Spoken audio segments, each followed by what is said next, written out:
Ready start. साथियों, मुझे विश्वास है आपने इन बातों पर विचार किया है और आपने इन विषयों पर कई प्रस्ताव स्वीकार किए हैं। हमें अपना उत्पादन बढ़ाना है, हमें अपनी राष्ट्रीय संपत्ति और राष्ट्रीय आय में वृद्धि करनी है और वह तभी संभव होगा जबकि हम अपनी जनता के रहन सहन के स्तर को ऊंचा कर सकें।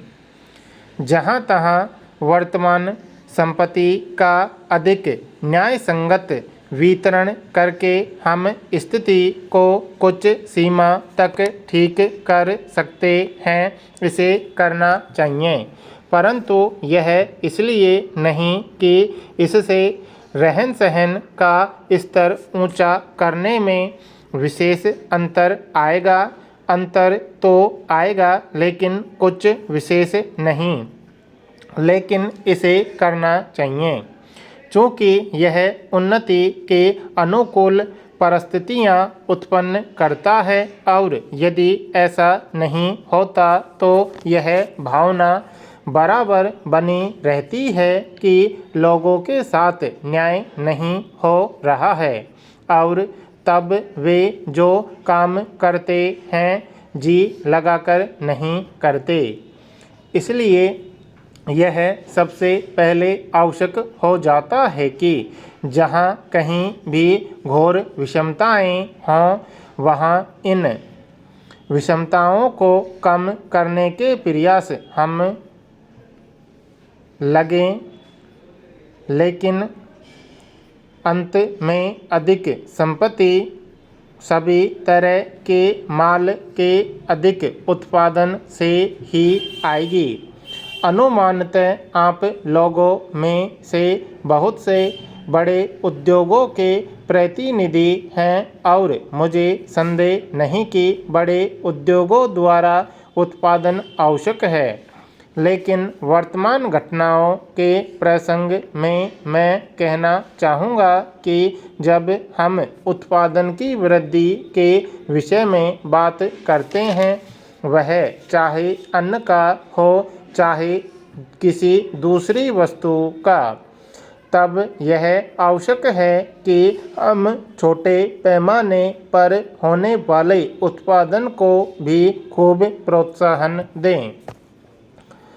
इस विषय पर प्राय इस तरह विचार किया जाता है जैसे बड़े और छोटे पैमाने पर होने वाले उत्पादनों के बीच कोई स्वाभाविक संघर्ष हो।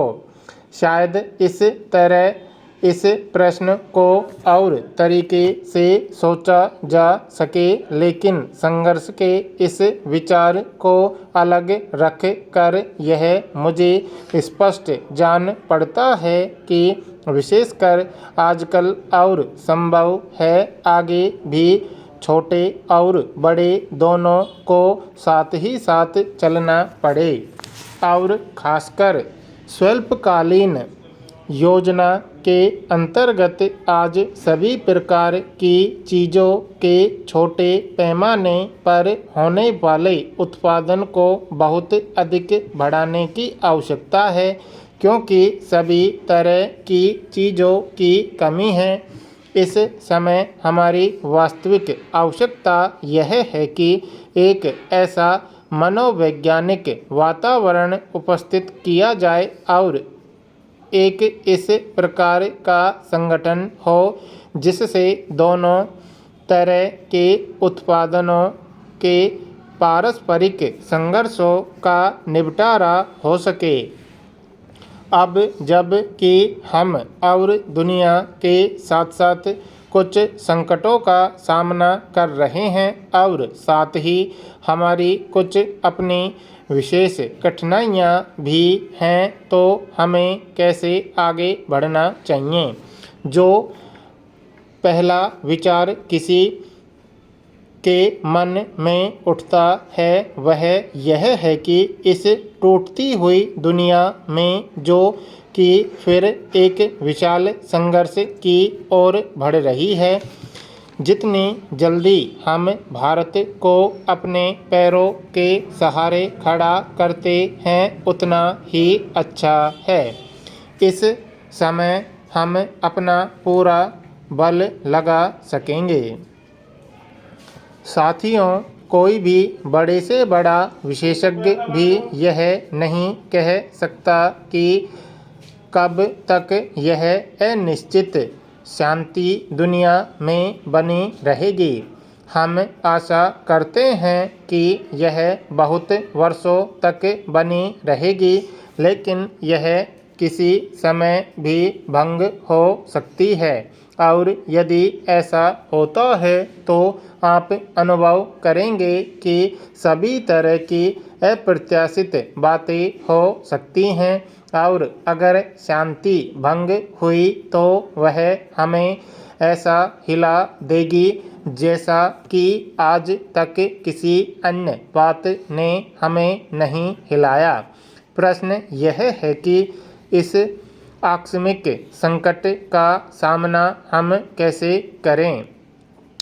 यह तभी हो सकता है कि हम किसी घटना से पहले आर्थिक व्यवस्था की दृष्टि से एक दृढ़ संतुलित भारत का निर्माण कर लें, जिसका अपना काफ़ी ठोस रक्षा संगठन हो।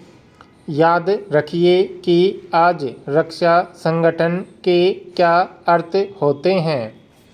लोग फौज और नौसेना और हवाई शक्ति की बात करते हैं। स्पष्ट है कि रक्षा का तात्पर्य इनसे ही है, लेकिन फौज और नौसेना और हवाई शक्ति से कहीं अधिक रक्षा का अर्थ उद्योग और उत्पादन है।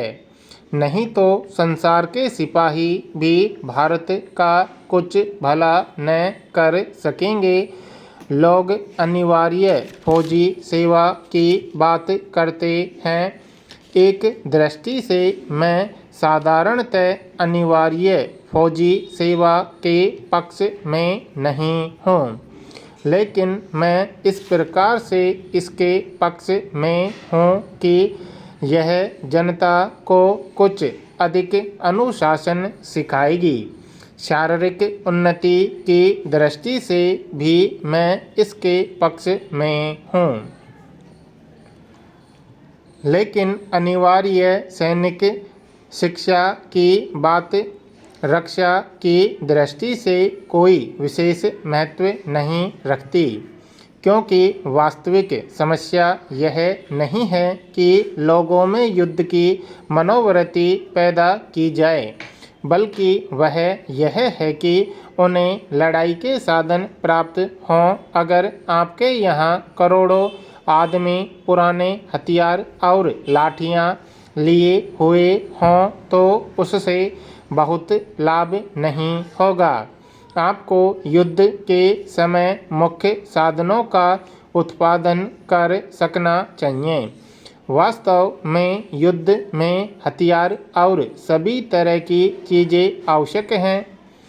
अगर आप औद्योगिक दृष्टि से मजबूत हैं तो आप अपनी फौज, नौसेना और हवाई शक्ति को थोड़े समय में तैयार कर सकते हैं।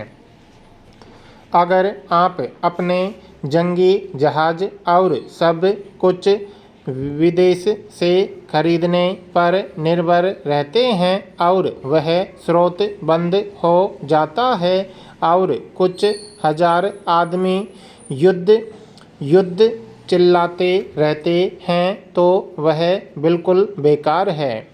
इसलिए अंतिम विश्लेषण करने पर यह लड़ाई का मामला भी आपको उत्पादन और छोटे बड़े उद्योगों की उन्नति की आवश्यकता पर पहुंचाता है। पिछले युद्ध के जीतने में कई बातों ने सहायता की थी, लेकिन मेरी समझ में अंतिम कारण दो ही थे: अमेरिकी उद्योग की आश्चर्यजनक क्षमता और वैज्ञानिक अनुसंधान। इन्हीं दो चीज़ों ने युद्ध जीतने में जैसी सहायता की थी उतनी सिपाहियों तथा और चीज़ों ने नहीं की। इसलिए बाहरी और भीतरी हर एक दृष्टि से उत्पादन के ढीले पड़ने को रोकना चाहिए और नए व्यवसायों के निर्माण द्वारा इसे तेजी से आगे बढ़ाना चाहिए।